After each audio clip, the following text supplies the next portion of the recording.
Fala pessoal, tudo bem? Sejam todos bem-vindos a mais um quadro de histórias de superação.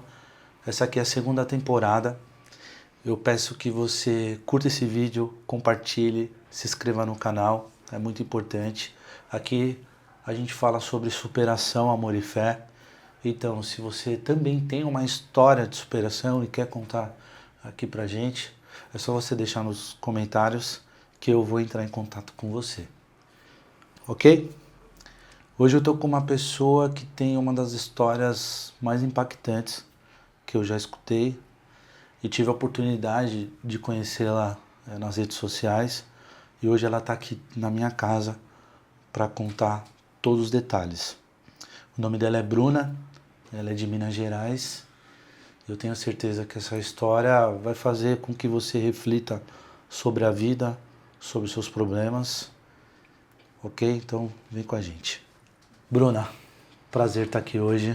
Você que veio de tão longe, de Minas Gerais. Tenho certeza que hoje você vai contar muitas coisas que a gente não sabe, não conhece. Mesmo porque o noticiário falou de uma forma. Sim. E tem detalhes que a gente não sabe. Esse espaço é seu. Sinta inteiramente à vontade de falar tudo o que você quer. Primeiramente, eu quero que você fale quem é a Bruna. É um prazer estar aqui, Bahia, hoje, né? Assim, com essa oportunidade de contar mesmo para as pessoas, para alcançar vidas através da minha história. Porque, como você sabe, né? Você tem a sua também, você sabe que não é fácil. Eu sou Bruna, eu sou de Barbacena, Minas Gerais. Sou farmacêutica lá, né? Atuo na minha profissão. Sou mãe de 2 anjos, Rafinha e Maria Fernanda. Vou contar minha história para vocês. Sou cristã. E é um prazer estar aqui hoje com vocês. Bruna, assim, em 2019 eu também tive uma perda e a nossa história ela começa a se conectar aí, diante de uma perda.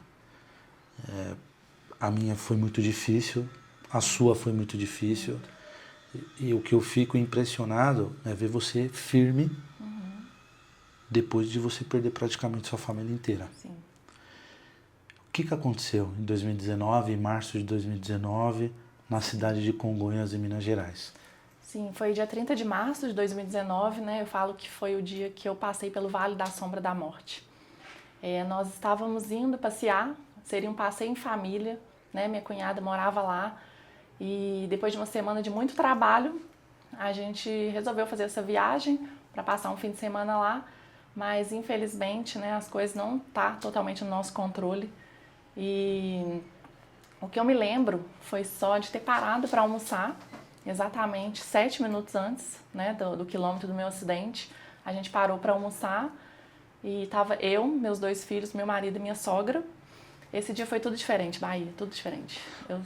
Vocês estavam em 5 pessoas dentro do carro? 5 pessoas. Estava o seu marido, os seus 2 filhos, Sim. A sua sogra e você. Sim. Eu sempre, quando a gente viajava, quando a minha sogra ia, eu ia atrás com as crianças. Eu ia no meio, exatamente no lugar que ela foi. E ela, assim, insistiu muito para ir lá, sabe? Para ir no meio, no banco traseiro, né, do carro. E até quando a gente parou para almoçar também, eu me lembro, a única lembrança que eu tenho é que eu não estava com tanta fome. Então, assim, eu não almocei direito, sabe?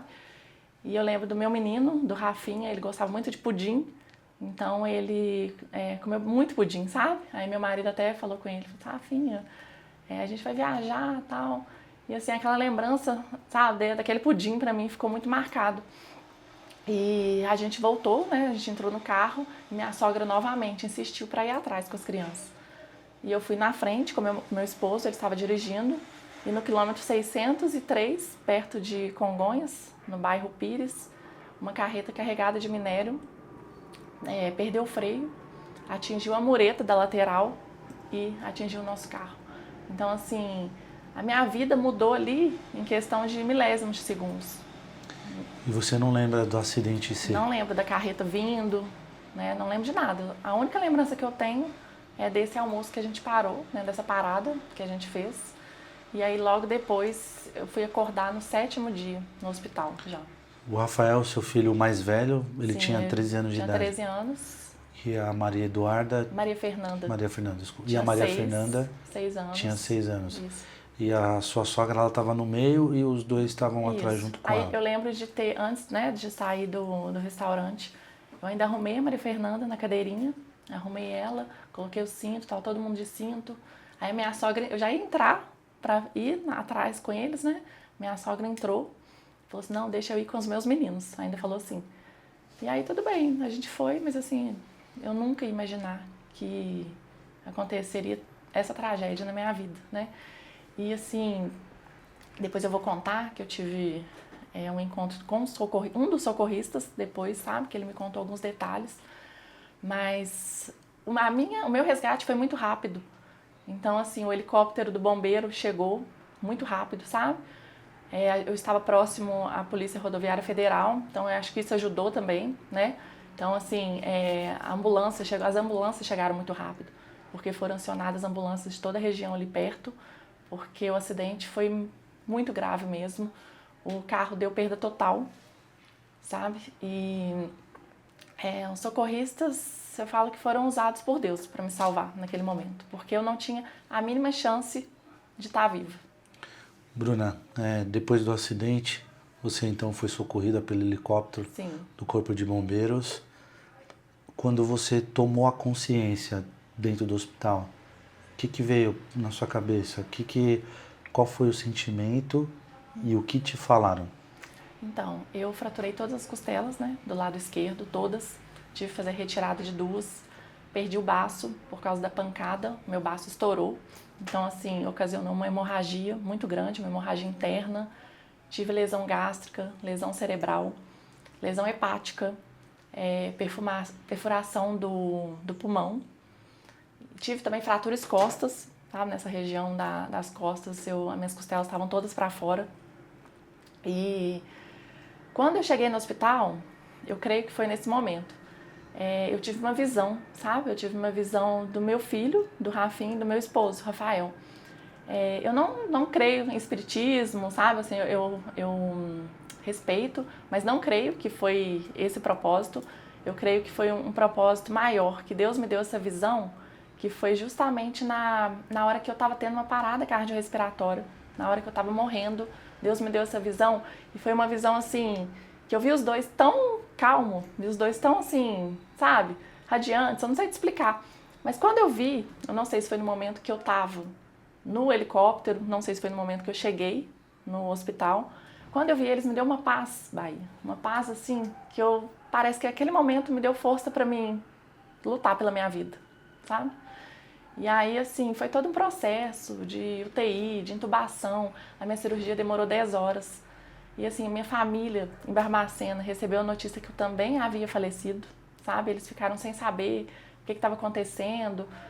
E o trânsito, a BR ficou parada, eu acho que no mínimo 7, 8 horas também. Ficou todo mundo parado, não dava para transitar, não dava para ir para BH.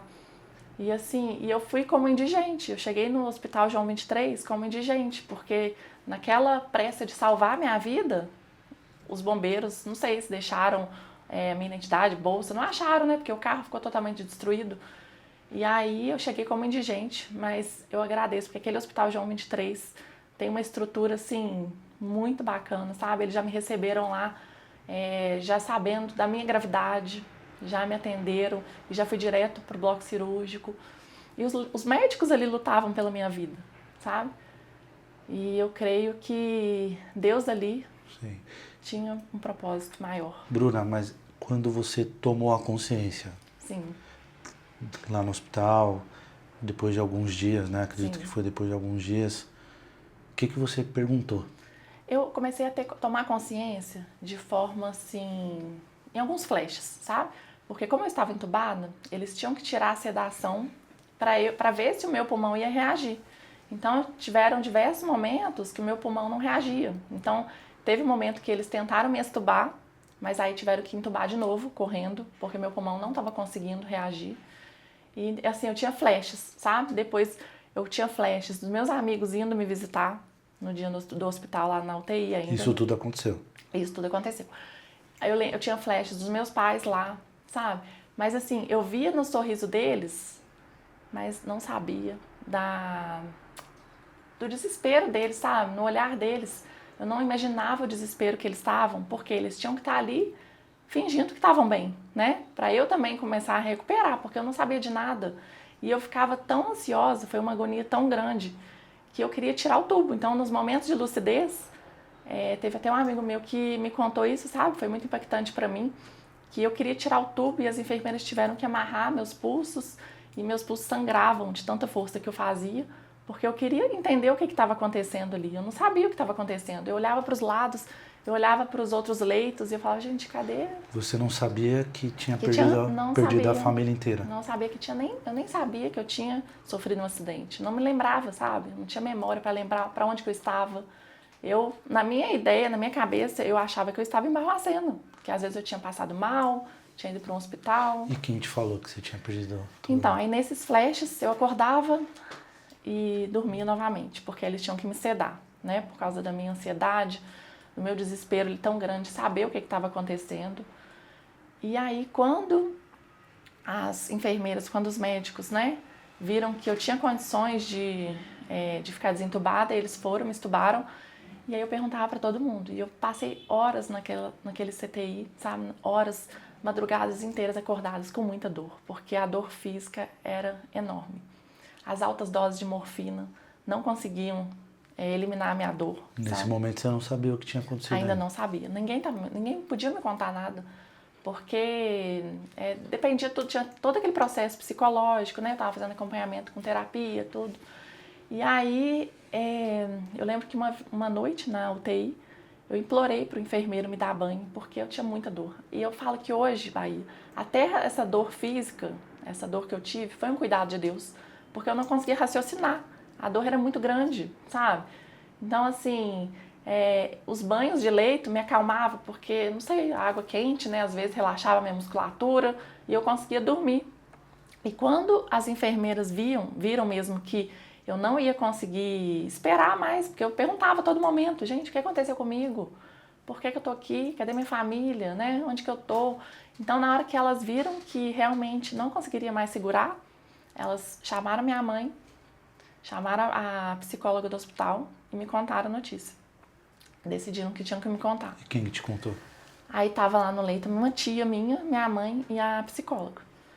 E quando elas chegaram, eu pude ver no olhar da minha mãe, sabe? Eu vi no olhar dela que tinha algo acontecendo. Algo que era muito maior do que eu imaginava. E como eu vi o Rafael e o Rafinha, né? Eu tive essa visão deles, eu pensava a todo momento assim, aconteceu alguma coisa comigo com a Maria Fernanda. Porque o Rafael e o Rafinha estavam aqui, né? E aí, quando a psicóloga começou a me contar, falou assim, Bruna, você está em Belo Horizonte, você está no hospital, você se lembra que você sofreu um acidente? Aí eu falei assim, não lembro. Mas o que é que eu tô fazendo em Belo Horizonte? Eu não lembrava que eu tava indo pra lá, sabe? Aí eu olhei pra minha mãe e falei assim, mãe, fala a verdade, aconteceu alguma coisa com a Maria. Porque eu vi o Rafael e o Rafinha aqui e não vi ela. E aí uma tia minha virou e falou assim, você viu eles aqui? Quando ela falou aquilo, Bahia, eu falei assim, meu Deus, o que tá acontecendo? Aí eu falei assim, eu tenho certeza que eu vi os dois aqui. E aí a psicóloga falou assim, Bruna, você não viu. E começou a contar, sabe? Falou assim, você sofreu um acidente, vocês estavam vindo para Belo Horizonte. E aí, naquele momento, meu mundo desabou. Naquele momento ali eu senti que Deus me quebrou mesmo, me quebrou em pedaços, sabe? Para me reconstruir. Naquele fundo de poço que eu cheguei, sabe? Eu não via mais, eu via meus sonhos ali, sendo enterrados. E ela falou, você perdeu toda a sua família. Sim. E qual que foi a sua reação? Minha reação não foi de desespero, de gritar, sabe? Parece que Deus me anestesiou naquela hora da notícia. Parece que eu estava anestesiada. Eu não conseguia imaginar mais minha vida sem eles ali naquele momento. Parece que todos os meus sonhos, sabe? Todos os meus planos, todos os meus cuidados com eles foram enterrados ali junto. E assim, eu não passei pelo processo de velório, de enterro, sabe? Porque eu estava lá ainda, então isso foi no 7º dia. Então, eu vejo isso hoje como uma forma de cuidado de Deus também. Porque se eu tivesse passado por toda essa situação, eu acho que eu não daria conta. Não daria conta mesmo. Foi muito impactante. Na minha cidade, você imagina, enterrar uma família inteira no mesmo dia, sabe? Então, assim, aqueles momentos de hospital ali, aqueles momentos de UTI, era uma preparação, Deus estava me preparando para aquela notícia. Para realmente não ter aquela memória de ver lá eles. Sim. Nossa, Bruna, meu Deus. Eu nem imagino o que você... Eu não imagino, eu não sinto toda a dor que você sentiu naquele momento. Mas você comentou que um socorrista depois falou todos os detalhes. Ele falou como você estava. O que ele te disse? Então, encontrei com ele numa palestra até que a gente fez na minha cidade.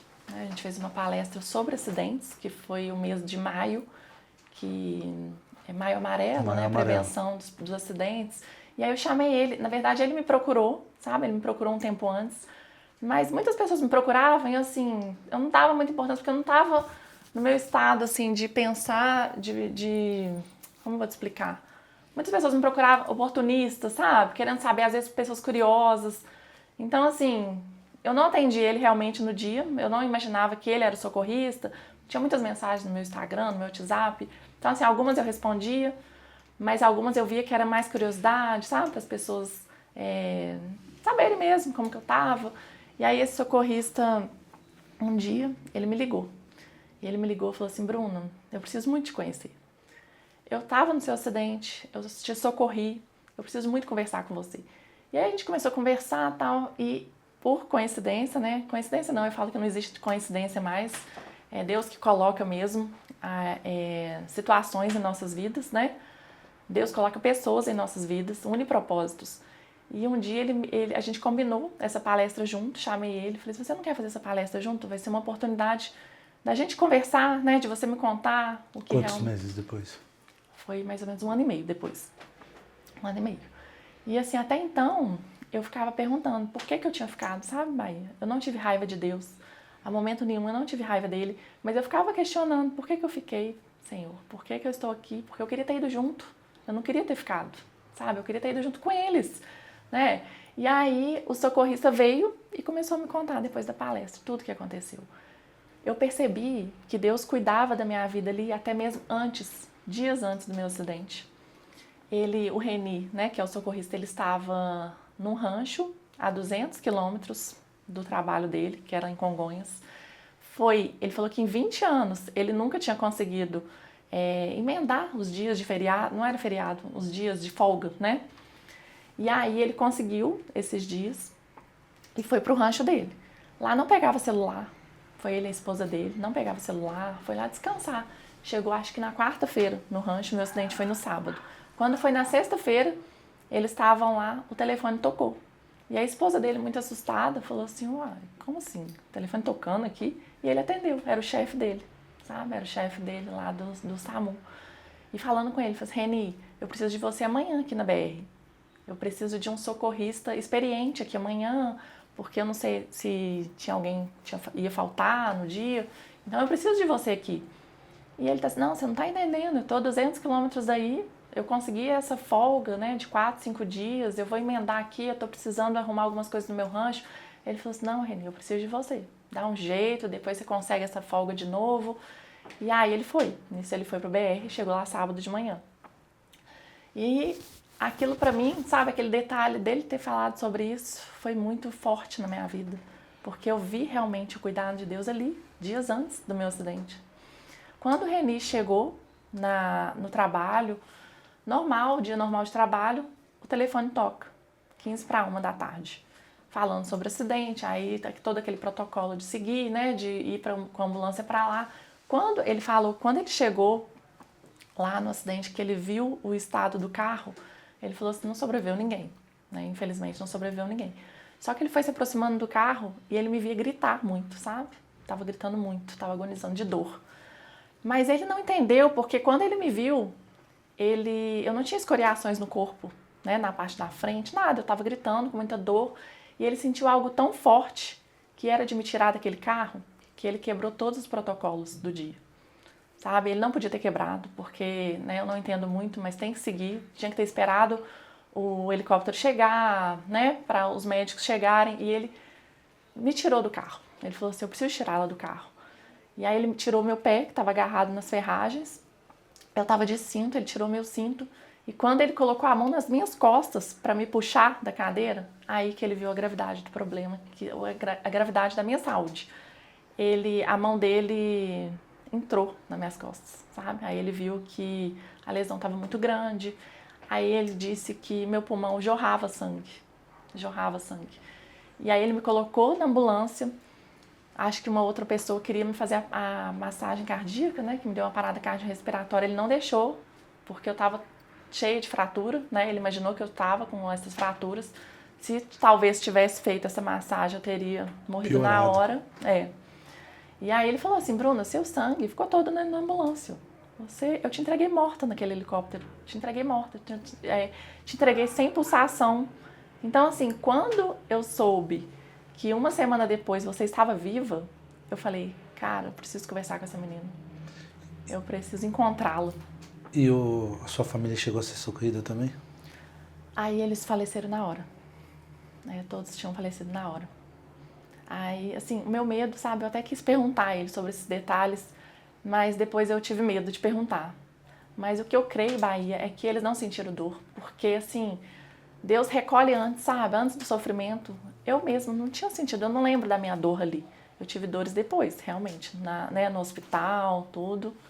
Eu tive aquele sofrimento de dor física, mas eu tenho certeza que na hora da morte a gente não sofre.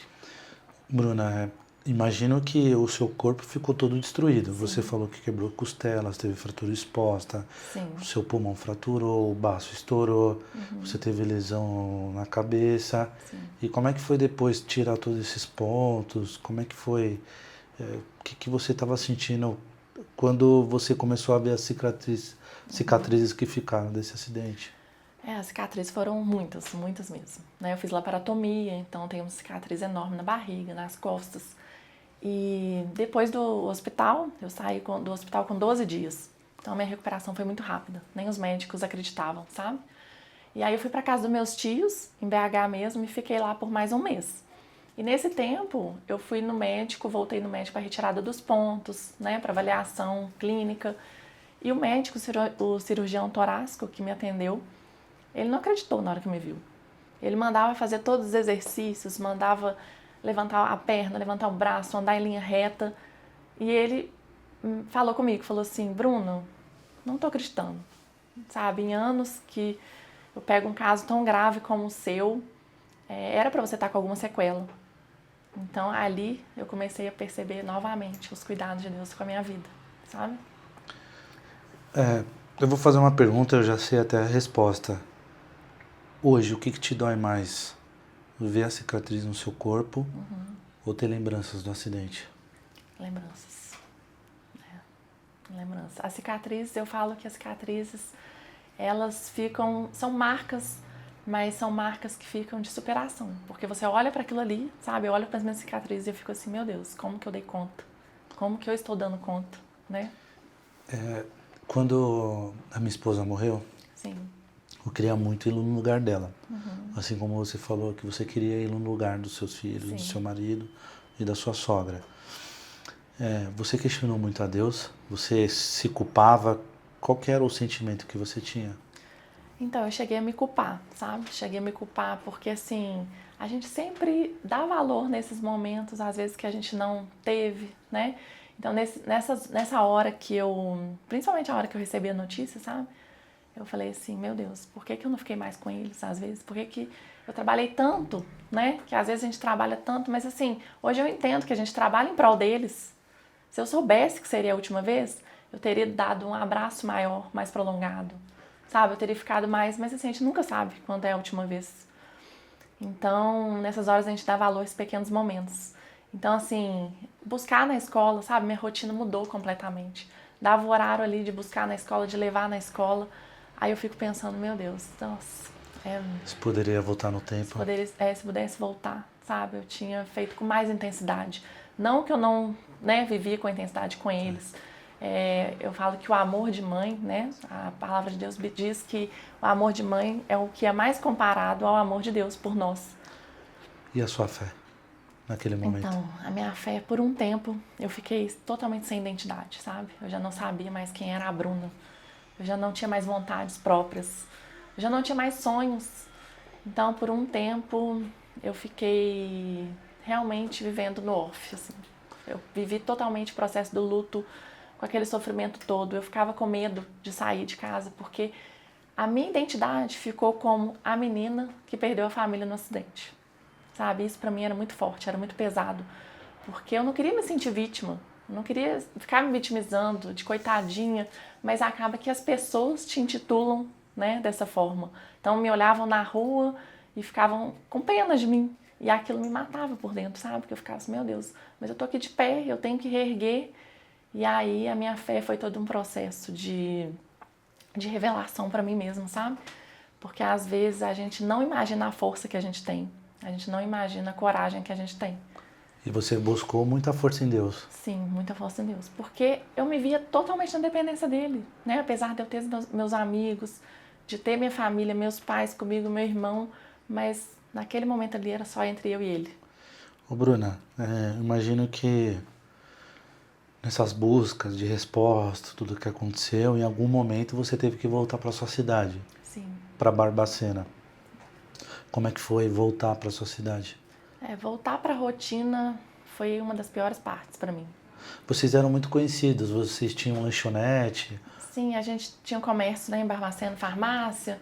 Então meu marido sempre foi muito empreendedor e eu também sempre gostei de empreender. E a lanchonete chamava Rafa Lanches, que era o nome dele. Isso, Rafa Lanches. E como é que foi você chegar, olhar tudo aquilo? A sua casa, o seu comércio, os seus amigos, como é que foi voltar? Eu achei que eu não ia dar conta. Achei que não ia dar conta de dar continuidade, sabe? Eu não tinha força mais para atuar naquilo que a gente atuava ali, né? Não voltei para minha casa. Eu fiquei durante 11 meses na casa dos meus pais. Não tive coragem de voltar para minha casa. Mas depois, trabalhando no meu coração, Deus foi me fazendo, assim, rever algumas coisas. E teve um dia que eu lembro que eu me deu uma força tão grande na minha casa que meus pais, nem contei pra minha mãe na época, eu não estava dirigindo, né, por causa das minhas fraturas, então eu fiquei um tempo sem dirigir, mas esse dia me deu uma força tão grande, eu falei, eu preciso ir na minha casa, eu preciso, assim, encarar a realidade, porque tem coisas na vida que a gente tem que encarar, sabe, Bahia? Não dá pra gente fugir, a gente tem que passar por aquilo ali, porque a gente vai sair dali mais forte. Então, quando eu cheguei na minha casa, que eu vi tudo no mesmo lugar, tudo, os brinquedinhos, sabe, assim... Nossa, foi muito forte pra mim. Aí eu desabei. Eu chorei muito, chorei demais. Eu falei assim, meu Deus, como que a vida é um sopro? É realmente um sopro. Porque até outro dia a gente estava aqui, todo mundo, né? Naquele ambiente familiar, naquela vida ali de tanto amor, né? De tantos assim, sonhos ainda. E tudo acaba de uma noite pro dia. Bruna, eu sei que a fé, ela move montanhas, né? A gente tem que se pegar a nossa fé em momentos difíceis. Mas você procurou tratamento, como é que você tentou buscar a fonte de cura? Por um momento eu fiz tratamento com medicações, sabe? Apesar de eu ser contra, eu nunca tinha tomado remédios. Por um momento eu tive que fazer, porque eu sentia que eu precisava. Eu não conseguia dormir, sabe? Tinha noites que eu ficava a noite toda acordada. E eu tive uma experiência muito forte com Jesus numa igreja em Barbacena, né? Eu não tô falando de placas de igreja, de religião, não é nada sobre isso. Encontro com Deus mesmo. Um encontro com Deus. Tinha uma amiga minha que já era cristã e ela sempre me chamava, sabe? Para os cultos, sempre me chamava para ouvir uma palavra. Hoje eu sei que a gente fortalece a nossa fé de ouvir a palavra, realmente. E esse dia eu tava tão desesperada, Bahia, eu tava tão assim, me deu um desespero tão grande à noite, que a minha vontade realmente era de sair pelo mundo, de sumir pelo mundo, sabe? Mas aí eu pensei nos meus pais. Meu irmão, falei, gente, eu não posso fazer isso com eles, né? Eu tenho que continuar, de alguma forma eu tenho que continuar. E aí, no outro dia, minha amiga me ligou e falou assim, Bruno, vamos no culto hoje comigo? Vamos lá, ouvir uma palavra e tal. Isso depois de quanto tempo? Isso depois de, acho que foi menos de um ano, foi alguns meses. Aí ela te chamou pra ir pra igreja. Me chamou. E aí eu fui, falei assim, então hoje eu vou lá ouvir uma palavra. E aí, Bahia, eu cheguei na igreja, quando eu pisei na igreja, tava tocando um louvor, que foi o primeiro louvor que eu me lembro de ter prestado atenção na letra, que foi o primeiro louvor que eu escutei no hospital. Foi até uma amiga da minha cunhada que mandou pra ela, e ela colocou pra eu ouvir. E aquele louvor tocou tanto comigo, tocou tanto em mim, que parecia que era realmente Deus falando comigo através daquela música, sabe? Que é Eu Cuido de Ti. Então, quando eu pisei na igreja, estava tocando aquele louvor, o mesmo louvor. E eu falei, meu Deus, né? Que coincidência. Mas assim, imaginei que aquele louvor seria tocado realmente todas as vezes. É um culto, né? Tinha louvores. E sentei lá na cadeira para ouvir a palavra do pastor. E o pastor começou a pregar sobre Jó. Sabe? Eu não conhecia a história de Jó. Eu falo que na minha vida, né, assim, de católica, eu era temente a Deus, sempre fui temente a Deus, mas não buscava entender a palavra, né, a Bíblia como manual de instrução mesmo. Então, assim, eu não tinha esse hábito. A gente participava de encontros na igreja, ia à missa todos os domingos, né? Meu marido também era muito temente a Deus. Mas quando o pastor ali começou a pregar sobre Jó, a minha amiga estava em lágrimas, e eu olhei para ela e falei assim, Fran, quem que é esse Jó? E ela tá assim, Bruna, escuta a história de Jó. É uma figura bíblica, né? Foi verdade, Jó existiu, depois eu te explico, mas escuta a história. E o pastor foi falando sobre Jó. Jó perdeu, não sei se você conhece, mas Jó perdeu os filhos, os bens materiais, a saúde, mas Jó não perdeu a fé, sabe? Jó ficou ali até o final. Jó louvava a Deus, né? Ele falava a Deus, Deus me deu, Deus tomou, bendito seja o nome do Senhor. Então, assim, Jó realmente entendia qual que era a identidade dele em Cristo, né? Jó sabia quem que era o pai dele. Se o pai dele tinha permitido ele passar por todo aquele processo de perda, toda aquela tragédia, porque o pai sabia que ele iria dar conta. E aquilo para mim foi muito forte. E aí eu falei com ela, falei assim, novamente, falei, Fran, você falou com o pastor que eu ia vir aqui hoje. Você falou com ele que eu ia vir. Aí ela, Bruna, eu não falei. Foi o Espírito Santo que mandou ele falar isso com você hoje. E eu saí dali tão anestesiada que eu falei assim, meu Deus, eu tenho que aprender mais sobre a palavra, sabe? Eu tenho que buscar, porque a palavra de Deus é viva. A palavra de Deus é a mesma ontem, hoje e eternamente. Então, assim, você vê que uma história, né, há quantos mil anos atrás, me tocou. Naquele dia me tocou, que era realmente o que eu estava passando naquele momento. E aí dali eu comecei, eu frequentava ainda, ia a missas, eu ia em grupo de orações, mas naquela igreja ali para mim foi uma experiência muito forte. E eu comecei a ir e buscar entender, sabe? Eu saía dali tão fortalecida, eu saía dali assim, com coragem, sabe? Tendo a certeza que eu ia dar conta. Olha, Bruna, que ensinamento. Bom,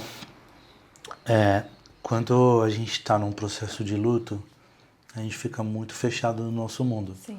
Na nossa dor, a gente fica remoendo as lembranças. O que me doía mais era ver aquelas pessoas que choraram comigo, vivendo as suas vidas e eu não podendo viver. Sim. Né? Enquanto eu estava velando a Jéssica, todos estavam ali. No comecinho, quando eu estava cuidando da Sofia, todos estavam ali, mas as pessoas têm que viver suas vidas. A vida segue. A vida segue. Eu fiquei muito tempo fechado num casulo da dor. Ficava vendo fotos, ficava tentando pensar se eu poderia voltar no tempo, que nada disso tivesse acontecido. E você, Bruna, teve algum momento que você ficava ali vendo fotos e mesmo você na sua dor, você ficava talvez até com inveja das pessoas vivendo as suas vidas, tendo os seus filhos? Como é que foi isso? Tiveram tantos momentos, assim. Às vezes, eu tinha toda uma rotina, né, de almoçar em família, de ir em casa almoçar, e arrumar a criança para ir para a escola. E às vezes, eu me via ali sozinha, então eu ia almoçar no restaurante mais próximo, né, da farmácia, e eu ficava olhando todas aquelas famílias, ficava olhando e falava assim, meu Deus, será que eu sou uma pessoa tão ruim assim, que eu não tenho essa oportunidade mais, né, de ter minha família aqui? Não é uma inveja em si que a gente tem, mas assim, é aquele questionamento mesmo, por que com a gente, né? Mas a gente tem que se perguntar, Maia, às vezes assim, por que não? Pra quê? Tudo tem um propósito, sabe? Então, às vezes, as coisas que acontecem com a gente é pra gente mostrar mesmo, pra glória de Deus manifestar através da nossa vida pra outras pessoas, pra encorajar, porque muitas pessoas estão desistindo por pouco. Você teve depressão? Então, eu sinto que eu tive um início de depressão, mas é o que eu te falei, Deus me resgatou lá no fundo do poço. Amém. Você estava falando ali no começo que a sua vontade era de fugir, de ir embora. Sim. Eu cheguei a morar um tempo fora de São Paulo, Sim. porque todo lugar que eu ia trazia lembranças, restaurantes, a própria cidade, o próprio bairro trazia lembranças. E eu fui morar, fui tentar a vida no interior, não deu muito certo e voltei.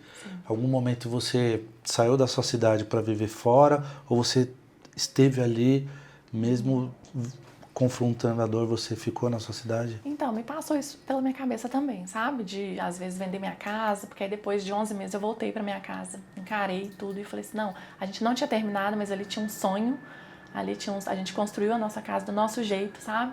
E a gente não tinha terminado ainda, a gente tinha mudado, tinha 2 anos que a gente tinha mudado, então, assim, a gente estava ainda naquele processo de construção. E aquilo pra mim, eu falei assim, não, gente, eu não vou sair daqui, porque qualquer lugar que eu estiver, eu vou lembrar deles, entendeu? Então não adianta eu vender minha casa e morar em outro lugar, eu vou estar lembrando deles. Eles estão no meu coração, né? E aí, continuei, falei assim, não, agora eu coloquei um propósito assim, vou acabar minha casa devagarinho, sabe? Deus me deu força de terminar, não acabei totalmente. Você mas mora assim, lá ainda? Moro lá, voltei pra lá, depois de um tempo, né? E assim, eu ressignifiquei totalmente a minha vida lá. Né? Lógico, tem lembranças? Tem lembranças, mas a nossa força é o que eu te falei, a nossa força é muito maior do que a gente imagina. Bruno, ao mesmo tempo que a gente vê as pessoas vivendo as suas vidas, chega um momento que a gente quer viver a nossa. Sim. Vou falar por mim, tá? Sim. E depois você fala o que você viveu com isso. Eu via muitas pessoas vivendo as suas vidas, como eu te falei. Eu queria ter um momento que eu pudesse viver. E eu vivi, eu fui muito julgado. Eu fui muito julgado. Eu queria ter uma família, eu queria reconstruir. E depois de um tempo, eu conheci a Jéssica, né? Primeira pergunta que eu faço pra você. Qual foi o momento que você sentiu que você precisava reconstruir a sua vida? Então, eu não senti esse momento, não sentia, sabe? Assim, eu nunca imaginava eu com uma outra pessoa, nunca imaginava mais, porque meu marido foi meu primeiro namorado, então assim, a gente começou muito novo, sabe? A nossa Rafael. vida, o Rafa. E aí eu comecei fazendo a terapia. Nessa terapia um dia, eu lembro direitinho que a minha terapeuta virou pra mim e falou assim, Bruno, justamente isso. Você é nova, você é jovem, você tem que reconstruir. Você tem que pensar. O seu acidente, você tinha 34 anos de idade. Sim, tinha 34. Então ela falava comigo a todo momento, sabe? Você tem que reconstruir, você é jovem. Você tem uma vida toda pela frente. Infelizmente, eles se foram, mas você tá aqui, né? Você tá aqui de pé. Deus te deixou para um propósito, mas você tem que viver. E aquilo eu não conseguia imaginar, sabe? E aí eu falava com ela, brincava com ela, falava assim, não, Sheila, mas só se chegar um príncipe num cavalo branco. Se chegar um príncipe, aí sim, aí eu continuo minha vida. Essa terapia foi quanto tempo depois do acidente? Eu comecei a fazer terapia depois de 3 meses, depois do acidente. E aí fiz durante 6 meses, tirei minhas medicações todas, depois de 6 meses também do acidente, né? Assim, não existe uma fórmula, não existe uma receita, mas eu assistia muito louvor à noite, sabe? Fazia muita oração à noite. Então aquilo tudo ia me fortalecendo. E teve um dia que eu tava orando com a minha mãe, né? Orando, e quando eu dormi, apaguei e falei assim, meu Deus, eu dormi a noite toda sem tomar medicação. E aí eu via que realmente eu conseguia, sabe? Eu vi Pela que realmente, palavra de Deus. Pela força de Deus, pela minha fé, eu via que eu conseguia tirar aquela medicação. E eu fui tirando por conta própria, né? Lógico que não dá pra tirar de uma vez só, né? Nem pode tirar. Fui tirando por conta própria, assim, aos poucos, né? Fui desmamando o remédio e fui conseguindo. E aí ela comentou que você deveria seguir a sua vida. Seguir minha vida. E você falou, Sim. olha, só se vinha um príncipe encantado, um cavalo branco. Sim. E aí, o que aconteceu? E aí Deus foi realmente atendendo meu pedido, sabe? Deus foi fazendo tudo de uma forma, assim, tão clara, para eu ver que realmente eu precisava daquilo para minha vida, que eu reencontrei um namoradinho de infância, outro Rafael. O nome dele é Rafael? E eu vi na sua história também, né? Assim como sua história, que Deus te presenteou com outra Jéssica. Isso não é coincidência, sabe? Eu sei que não são as mesmas pessoas, a gente nem pode ver isso, né? Assim, apegar nisso, porque cada um é único nesse mundo. Mas eu via tanto cuidado de Deus ali, através do Rafa na minha vida, que aí eu decidi, falei assim, gente, eu preciso me permitir, sabe? Eu preciso me permitir voltar a sorrir, eu preciso me permitir voltar a ter sonhos. E o Rafa, na minha vida, assim, ele é um cuidado tão grande de Deus que tem horas, você sabe, assim como a Jéssica também, que é um fardo muito pesado para eles, né? Uhum. Entrarem na nossa história, assim, depois de uma história tão grande, né? Depois de uma história tão impactante, ele, às vezes, falta palavras, sabe? Para ele, porque assim, a gente tem as nossas noites de angústia, né? O nosso Saudades. travesseiro sabe as nossas lágrimas, ele conhece a nossa lágrima, né? E o Rafa, às vezes, assim, ele não tem palavras para falar, mas no abraço dele, ele me abraça e vai passar, vai passar. E aquilo, assim, eu sinto o abraço de Deus, sabe? Através do abraço dele, eu sinto aquela paz que excede todo entendimento. E você, então, você reencontrou um namoro Sim, de infância, de praticamente, e depois de quanto tempo vocês começaram a se relacionar? E quando você falou, bom, é ele que eu quero para minha vida, é ele que eu quero seguir? Então, eu reencontrei o Rafa depois de 1 ano e 2 meses, sabe? Assim, foi muito rápido, foi uma coisa muito intensa, que a gente tem julgamentos, igual você falou, né? Muitas pessoas julgaram, muitas pessoas falam, nossa, mas já se recuperou. E assim, foi um processo tão rápido. Meu, já se recuperou 1 ano e 2 meses. Se você colocar o que é 1 ano e 2 meses? As pessoas também se separam e casam, e você sendo julgada por ter escolhido continuar, né? Sim, verdade. Como... as pessoas, na verdade, acham que você tem que viver naquela depressão ali intensa, que você não pode, né, ter vida mais, que você perdeu todo mundo. Bom, você estava falando que você foi muito julgada, vários julgamentos de, tá muito cedo, já esqueceu dos filhos. E como é que foi pro Rafael esses julgamentos? Hoje, acredito que você casou, como é que foi para ele viver com você, primeiro, uma pessoa viúva, enlutada, ele também recebeu julgamentos? Sim, o Rafa também recebeu muitos julgamentos, mas foi todo um processo, sabe? Ele até que é muito mais tranquilo quanto a julgamentos, mais do que eu, mas hoje, assim, eu me tratei muito, Deus foi transformando meu coração sobre isso, sabe? Hoje eu penso só o que Deus sabe a meu respeito, não mais vejo, assim, dou importância mais para o julgamento das pessoas, né? Porque sempre vai ter alguém para falar, sempre vai ter alguém para julgar. Bom, e você casou, você primeiro namorou o Rafa, o Rafael, quando você teve a certeza que era ele para sua vida? Então, eu tive a certeza, teve uma vez, né, que a gente já estava começando a se encontrar, a gente já estava começando a ter um relacionamento mais sério, mas ele me chamou um dia e falou assim, vamos sair, eu quero te entregar um presente. Isso foi pouco tempo depois. E aí, pouco tempo depois a gente ter se reencontrado. Isso já 1 ano e... Isso, já depois de 1 ano e mais ou menos 1 ano e 5 meses.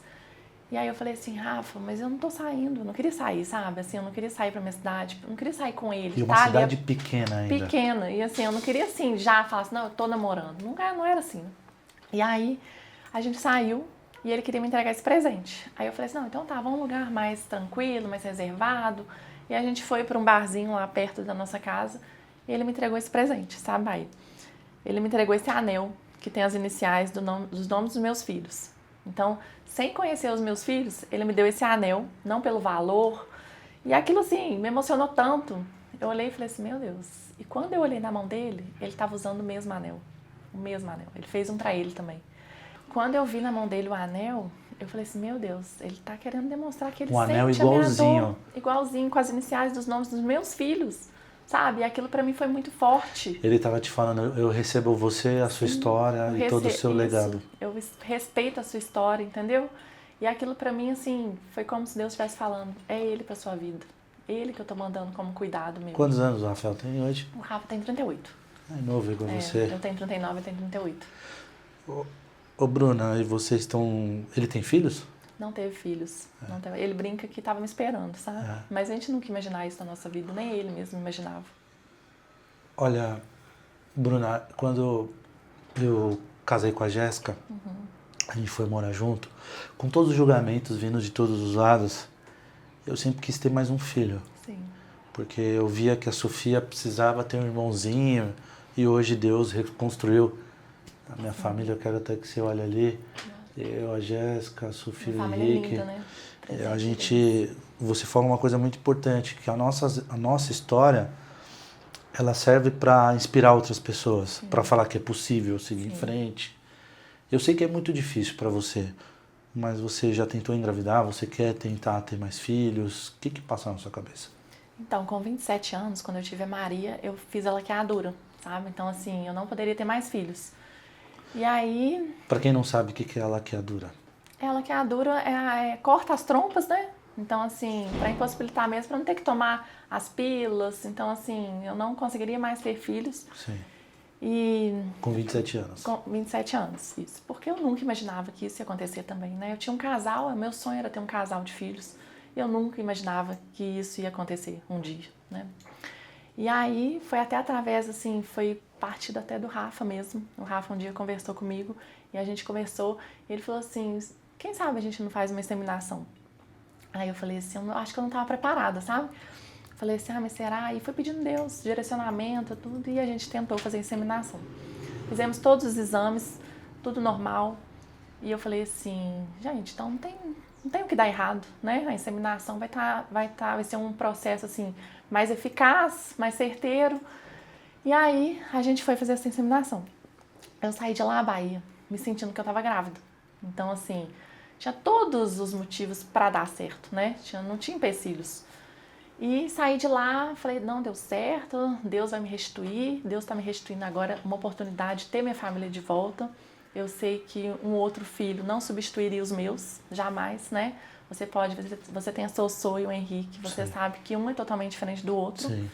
Mas assim, eu queria que Deus me restituísse de novo sonhos, um motivo para eu voltar a viver mesmo, né? Para planejar, porque quando a gente tem filhos, a gente vive por eles, né? E aí, cheguei em casa, comprei pela internet, bodyzinho para fazer surpresa pro Rafa no dia que eu pegasse o exame, sabe? Comprei camisa pra gente, eu já tinha planejado na minha cabeça de fazer um jantar com a família, um jantar para falar que nós seríamos os pais do ano, né? E quando eu peguei o resultado, que deu negativo, aquele dia o meu luto voltou com uma intensidade tão grande, uma intensidade tão assim, que eu fui novamente pro fundo do poço. Meu Deus. E aí, assim, pela primeira vez, eu senti raiva de Deus. Eu falei assim, Deus, como assim, Senhor? Você não vai me restituir? Qual o propósito de eu ter ficado, então? Qual que é o propósito? Por que eu não posso ser mãe de novo, né? E aí, depois dessa inseminação, a gente tentou mais 3 inseminações, que também não teve sucesso. E aí eu entendi, sabe, Bahia? Deus ali falou comigo. Na última inseminação, eu falei assim, é da tua vontade. Se não for, eu não vou tentar mais, porque o desgaste financeiro é grande e o desgaste emocional é maior ainda, sabe? Então, assim, quem faz, sabe, tem todas as aplicações de injeção, você passa por aquele processo ali de espera, né, de pegar resultado, de fazer ultrassom. Então, assim, é um processo muito, muito mesmo, assim, desgastante, sabe? E hoje você pensa em adotar? E aí Deus falou comigo nessa última inseminação, sabe? Falou assim, eu poderia fazer esse milagre, eu poderia fazer esse milagre na sua vida, eu poderia te dar filhos novamente, mas eu não quero isso pra você, eu tenho outros propósitos pra você, sabe? Então assim, hoje eu tô em busca desse outro propósito. O tempo de Deus. No tempo dele. Então assim, eu tenho certeza que Deus é tão poderoso que se Ele quiser religar minhas trompas, Ele vai fazer. Mas se Ele não quiser também, tudo bem, né? Eu vou continuar louvando a Ele e às vezes eu vou ter filhos espirituais, vou ter filhos da fé, né? Quem sabe? Deus está me preparando para ter essas pessoas mesmo, que eu vou fortalecer a fé delas através da minha história. Que sabedoria, Bruna. Eu li um livro que chama Kairos. Kairos é um termo grego que a Bíblia ela foi traduzida, a primeira tradução da Bíblia foi para o grego. E Kairos significa tempo de Deus. Sim. E Cronos é o tempo mundano. Porque eu queria que Deus me desse uma resposta de tudo que eu estava vivendo, né? E realmente, eu também frequento a igreja evangélica, eu entendi que tudo tem que acontecer no tempo de Deus, não no nosso tempo, né? A gente se questiona, a gente pergunta, a gente se culpa, mas tudo é no tempo dele. Eu tenho certeza, Bruna, que você vai ser instrumento de Deus na vida das pessoas. Você é uma pessoa que inspira muito, jovem, inteligente. Eu tenho certeza que Deus vai te restituir. Amém. Mas no tempo dele. Amém. Eu tenho certeza disso. Não tenho dúvidas. Bruna, hoje a Bruna jovem, com 2 filhos no passado, que infelizmente aconteceu tudo. Quem que é a Bruna hoje? Se você pudesse comparar com a Bruna do passado e a Bruna hoje, você se vê uma mulher mais forte, mais decidida? Sim, a Bruna hoje é uma mulher, assim, cristã, que tem buscado fortalecer a fé, muito mais que antes, sabe? A Bruna hoje se vê na dependência totalmente de Deus, é o que você falou, a vontade dele é a minha vontade agora, sabe? Então, assim, quando a gente descansa nessa vontade de Deus, a nossa vida flui de uma forma que a gente tem aquela paz que excede todo o entendimento. A gente sente a presença dele real ali, sabe? A todo momento. Então, assim, tudo que acontece, tanto as coisas boas, né, que ele nos proporciona, mas tanto as ruins também. Tudo eu sei hoje que tudo está nas mãos dele, tudo acontece do jeito dele. Então, assim, a minha vontade hoje de buscar, essa sede de buscar a palavra é muito forte, porque aquilo ali me preenche. Então, não são mais as coisas do mundo, não são mais as pessoas, sabe? Não são mais meus filhos hoje que estariam me preenchendo. É Deus que preenche. Você prega a palavra na igreja também? Não tenho esse dom ainda. Não tenho esse dom de pregar. Mas assim, eu prego para as pessoas à minha volta, sabe? No trabalho, Mas já sempre estou pensou ajudando. em ser uma pastora?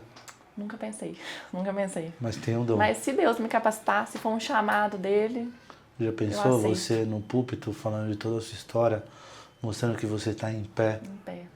Bruna, eu vou te falar uma coisa. Eu estava comentando aqui antes da gente começar esse bate-papo com o Matheus aqui. Eu não sei como você está em pé hoje. Nem eu sei. Tem hora que eu realmente vai, tem hora que eu acordo e falo, como que eu tô dando conta? Mas aí eu sei, com certeza eu sei, é Deus. É Deus, é o Espírito Santo que está todo momento trabalhando na minha vida. E hoje você acorda assim de manhã e fala, vamos lá para mais um dia, você é uma pessoa entusiasmada? Tem dias que a gente acorda desanimado, né? Tem dias que a gente perde, a gente não pode deixar as mentiras do inimigo atingir a nossa vida, porque o inimigo fala todo tempo no nosso ouvido. O inimigo fala todo tempo, não, desanima, você não vai dar conta, você não tem mais nada, não tem motivo mais para seguir. E aí a gente tem que ser forte, a gente tem que levantar, a gente não pode parar, sabe, Bahia? A gente tem que estar sempre em movimento, porque se a gente parar, o inimigo quer isso, o inimigo quer paralisar as nossas vidas. Eu sempre falo que um alvo parado é fácil de ser atingido. Exatamente. Até trazendo para a minha profissão policial. Exatamente. Hoje você é casada, hoje você mora com o Rafael. Sim. E como é que é esse marido, Rafael? O Rafa na minha vida, não tenho assim nem palavras, sabe, para agradecer tudo que todo o cuidado que ele tem comigo, sabe? Então assim, a gente tá na igreja, o Rafa, a gente teve uma experiência muito forte juntos também no batismo, que ele também se converteu. Um dia o pastor estava pregando sobre a palavra e no final ele chamou as pessoas para aceitarem Jesus. Daí eu tinha acabado de casar, nós casamos na católica, né? Por questão assim de familiar mesmo, crença religiosa, né? A nossa família sempre foi muito católica. Então assim, apesar de eu estar frequentando já cultos, né? Mas é o mesmo Deus, né? É o mesmo Deus, Deus está Deus. em todos os lugares, isso aí. E aí, em dezembro, a gente casou em setembro, quando foi dezembro do mesmo ano, o pastor pregou sobre uma palavra lá e no final ele chamou as pessoas para aceitarem Jesus. E eu senti uma coisa tão forte no meu coração queimava, sabe? Minhas pernas tremiam, eu falei assim, meu Deus, não pode ser pra mim, isso não pode ser pra mim. Eu acabei de casar na católica e a gente fica presa àquelas coisas de religião, Sim. né? E aí eu falei, não pode ser pra mim. E eu não fui. Só que no final, o pastor, eu lembro direitinho, o pastor Johnson pregou e falou assim, tem uma pessoa que não veio aqui hoje. Teve uma pessoa que não veio aceitar Jesus, mas eu tenho certeza que daqui uma semana você estará aqui. Que uma semana após seria o batismo. E aí eu fui pra casa pensando naquilo, falei, Rafa, não tem lógica. O pastor falou aquilo, foi pra mim, eu tenho certeza, eu senti muito forte. Aí o Rafa sempre me apoiando, falou assim, não sei, você que sabe, mas a gente acabou de casar na católica, tudo. E aí tá, quando foi aquela semana Bahia, eu comecei a pedir, sabe, direcionamento pra Deus. E eu decidi, falei assim, eu vou batizar porque lá é o meu lugar, eu preciso estar ali, eu preciso aprender sobre a palavra, ali que me preenche. E aí, no domingo, no dia do batismo, eu falei com o Rafa que ia batizar, chamei minha mãe, chamei minhas amigas. Então, assim, na hora de aceitar Jesus ali na frente, eu fui. O Rafa, eu nunca imaginava que ele ia lá, ele ia estar ali do meu lado, sabe? O Rafa levou as roupas dele, né? Eu vi que ele levou as roupas pro batismo, pós-batismo. Eu falei assim, você vai batizar? Ele falou assim, não sei, eu tô levando. Falou assim, mas eu nunca imaginava isso, que ele ia aceitar Jesus também. E eu tava ali na frente, a pastora, uma amiga minha, a pastora Kátia, estava do meu lado, me abraçou muito, muito feliz, assim, chorou muito também e falou comigo, falou assim, o Rafael tá do seu lado e eu tô muito feliz por vocês. E naquele momento, eu falei assim, meu Deus. Mas... E ele foi batizado também? Então, só que naquele momento, quando ela falou de Rafael, porque ela conhecia também o outro Rafael, eu falei assim, o que a Kátia tá falando aqui sobre Rafael, gente? Né? Cristão não acredita em espiritismo, não acredita que a gente consegue se comunicar, por que ela tá falando do Rafael? Porque eu não assimilei que o Rafa estaria ali. E aí eu olhei pro lado, quando eu vi o Rafa ali, aí eu falei, meu Deus, mais uma vez, ele confirmando na minha vida, sabe? Que ali a gente estava no caminho certo. Ali E a ele é um gente baita tá ali. marido para você. Muito, demais. O Rafa, assim, ele tá também, né, na busca da fé, de fortalecer a Sim. fé. Ele tá na busca de Deus para a vida dele. E ele, assim, ele é meu companheiro, ele vai nos cultos comigo, ele ouve a palavra, mas ele ainda tá no processo, sabe? Ele se converteu, mas tá no processo ainda com essa experiência, com esse relacionamento íntimo mesmo com Deus que a gente tem. Fora Deus que é muito presente na sua vida, no seu coração e no seu dia a dia. Qual que é uma pessoa aqui que te ajuda, te conduz e te dá bons conselhos? Quem é? Meus pais, né? Meus pais são meu porto seguro, meu irmão também. Então, assim, minha família, meus amigos, tenho muitos amigos, assim, que estão comigo até hoje, né? Muitos se foram também, mas eu falo que quem tem que permanecer são aquelas pessoas que vão participar do nosso propósito, né? Que tem algo ali, ou pra gente acrescentar, ou pra eles acrescentarem pra nós. Os amigos que eu fiz também na igreja têm me ajudado muito, os professores. Estou fazendo hoje o curso de teologia, sabe, na minha igreja. Então, assim, não para ser pastora, né, mas assim, para aprender mais sobre a palavra. Então, assim, as pessoas da igreja, as amizades que eu fiz, sabe, têm me ajudado muito no fortalecimento de fé. Muito. Olha, Bruna, tudo que você falou aqui, eu gosto de resumir a minha história em 3 coisas. Sim. Fé, família e amigos. Exatamente. E você também, né? Exatamente. Você falou muito da sua fé, Sim. você falou muito da sua família e você é muito grato pelos seus amigos Sim. que te sustentam. Então, na verdade, lógico, e a sua família inclui seu marido. Sim. Eu acho que são esses 3 pilares que estão te fortalecendo. A sua fé, a sua família e os seus amigos. Pensando na família e nos seus amigos, gostaria que você olhasse para essa câmera e mandasse uma mensagem para eles de tudo que você tem dentro do seu coração. Então, primeiramente eu quero falar para vocês, né, que realmente, assim, estão desanimados, estão passando por lutas, por provações, não desanimem. Sejam fortes e corajosos, porque assim como Deus fez na minha vida, Ele vai fazer na vida de vocês também. Busque fortalecer a sua fé, sabe? Quero agradecer todas as pessoas que permaneceram na minha vida, todas as pessoas que ficaram realmente, né, para eu cumprir meu legado, as pessoas que foram cuidados de Deus na minha vida, minha família, amigos, todas as pessoas que estão envolvidas. Se eu for falar nomes, são muita gente, é muita pessoa. E manda uma mensagem pro Rafael, seu maridão que tá lá, que vai assistir esse... Infelizmente, né, Rafa, você não pôde estar aqui, mas eu tenho que te agradecer por tudo que você tem significado na minha vida, né, que depois de Deus, lógico, Deus em primeiro lugar, mas você tem também me ajudado nessa caminhada, você respeita a minha história e eu te amo muito. É isso aí. Gente, o Instagram da Bruna, eu vou pegar aqui, ó, Bruna Fernanda Nogueira 84, é isso? Sim. Você tem mais redes sociais? Não, só o Instagram. Só Instagram. Só o Instagram. E o WhatsApp, né? E lá na sua cidade, você ainda tem seu comércio? Sim, continuei com o meu comércio. E aí depois eu abri do lado da minha farmácia outra lanchonete, tá? Pra continuar a nossa história. E a gente segue lá, segue... Que história, Bruna. Eu tô muito feliz. Muito obrigada, tá? Eu que agradeço Obrigado. a oportunidade. Você é uma vitoriosa. Que bom que a gente conseguiu alinhar tudo para você contar. E eu tenho certeza que vai impactar muita gente. Vai mudar até as pessoas que te julgaram. Amém. Vai impactar as pessoas que estão passando por problemas. Vai impactar aquelas mulheres e homens que estão vivendo com pessoas enlutadas. Sim. Vai impactar pessoas que tiveram perdas familiares, perdas do trabalho, das finanças. Eu tenho certeza que essa história vai impactar para aquelas pessoas pensarem o que é problema, porque você teve um problema. Você é uma guerreira, Bruna. Eu estou muito feliz de você estar aqui. Muito obrigado, de verdade. Eu que agradeço. Eu quero agradecer você que chegou até o final. Essa foi a história com a Bruna, uma história que, olha, estou super emocionado. Curta, compartilha, se inscreva no canal, deixe sua mensagem aqui, porque são histórias de superação que nos conectam.